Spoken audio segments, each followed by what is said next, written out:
নজর রাখবো পরবর্তী সংবাদে। তবে এই মুহূর্তে দাঁড়িয়ে রাজ্যের দূষণ ঠিক কোন মাত্রায় কোন পর্যায়ে রয়েছে সেটাই জানবো এবং জানাবো আপনাদের। যদিও আজকের দুপুর পর্যন্ত যেটা দেখা গেছে, রাজ্যের দূষণ একেবারে দুপুর 3টে কি 4টের সময় ছিল রাজ্যের দূষণ যেটা একিউআইয়ের মাত্রা সেটা 70-এ পৌঁছে গিয়েছিল।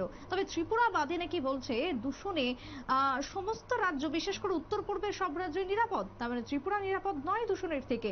কেন এই ভয়াবহতা, কেন বাড়ছে রাজ্যে দূষণ?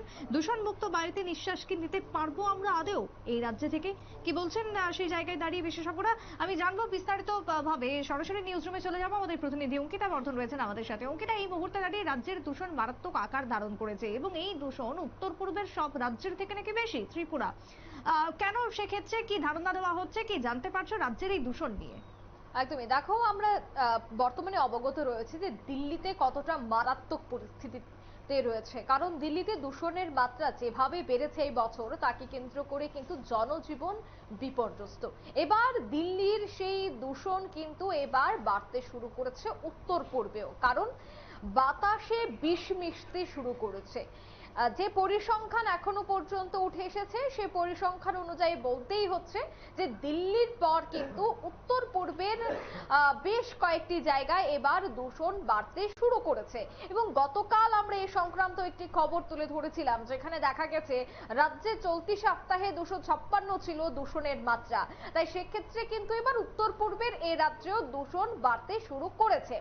এবার বলা হচ্ছে যে তবে শুধুমাত্রই কি ত্রিপুরা বা এছাড়া কি আর অন্য কোনো জায়গাতেও দূষণ ছড়াচ্ছে? এবার উত্তর পূর্ব বাদ দিয়ে যদি আমাকে একটু দক্ষিণের দিকে যেতে হয়, তবে কেরল, অন্যদিকে কিন্তু রয়েছে রাজস্থান, হরিয়ানা, সে সমস্ত জায়গাতেও কিন্তু দূষণ বাড়ছে।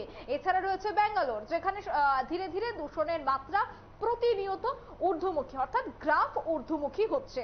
এবার আসছি উত্তর পূর্বের দিকে, কারণ যে খবর বা যে লেখা এবং আমাদের টিভি স্ক্রিনে চলছে সেই লেখা অনুযায়ী যদি বলতে হয়, তবে উত্তর পূর্বাঞ্চলের বেশ কয়েকটি জায়গা কিন্তু ইতিমধ্যেই দূষণ মুক্ত। তার মধ্যে থাকছে পাহাড়ি এলাকা, বিশেষ করে অরুণাচল প্রদেশ সেখানে থাকছে ইম্ফল, এবং আরো একাধিক জায়গা থাকছে অন্যদিকে গ্যাংটক, দার্জিলিং, এই সমস্ত জায়গা কিন্তু একেবারে দূষণ মুক্ত বলে এই মুহূর্তে পরিবেশবিদরা বলছে।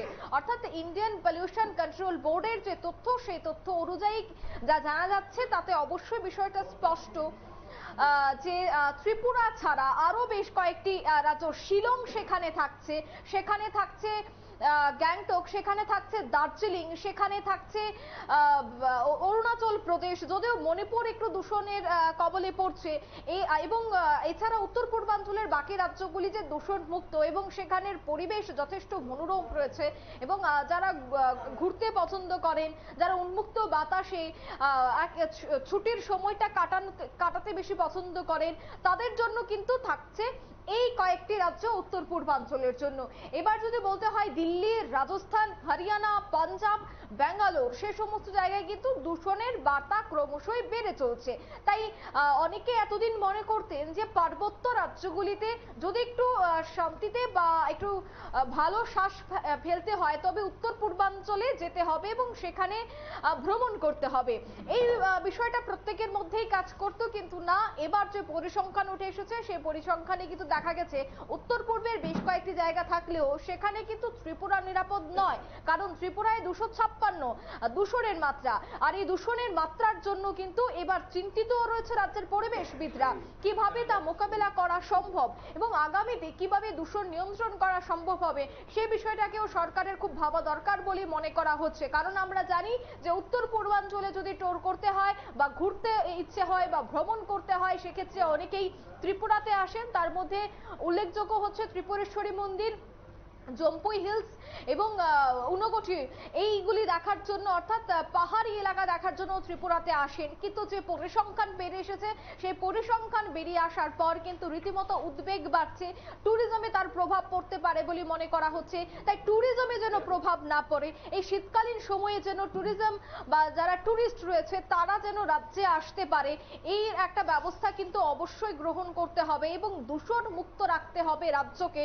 উত্তর পূর্বের বেশ কয়েকটি রাজ্য যেহেতু এই মুহূর্তে দূষণ মুক্ত রয়েছে, তাই সেক্ষেত্রে সেই তালিকায় রাজ্যকে অর্থাৎ ত্রিপুরাকেও যোগ করতে হবে, সেই বার্তা বা সেই কিন্তু বিষয়টা কিন্তু বারবার উঠে আসছে। কারণ আমরা দেখেছিলাম যে দিল্লির দূষণ আজ থেকে 10 বছর আগের কথা যদি বলতে হয়, দিল্লিতেও কিন্তু এত দূষণ 10 বছর আগে ছিল না, কিন্তু সেটা বাড়তে বাড়তে আজ দেখা গেছে 500-র উপর ছুঁয়েছে, তা মাত্রা গিয়ে দাঁড়িয়েছে 500-র উপর। তাই সেক্ষেত্রে রাজ্যে এই উত্তর পূর্বাঞ্চলের রাজ্য ত্রিপুরাতেও যেন 256 থেকে 300, 400, 500-তে না গিয়ে পৌঁছায়, তার আগে যে খুব দ্রুত পদক্ষেপ গ্রহণ করতে হবে, প্রযুক্তির ব্যবহার করতে হবে এবং কঠোর থেকে কঠোর পদক্ষেপ গ্রহণ করতে হবে, সেই বিষয়গুলি নিয়ে ভাবা খুব দরকার বলেই কিন্তু মনে করা হচ্ছে। সুপ্রীতি।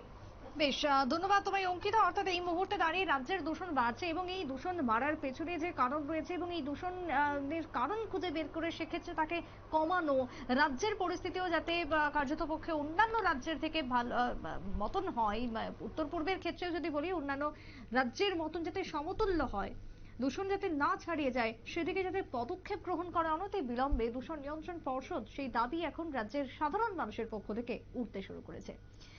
ছোট্ট একটা বিরতি নেব, ফিরবো বিরতির পর, সঙ্গে থাকুন।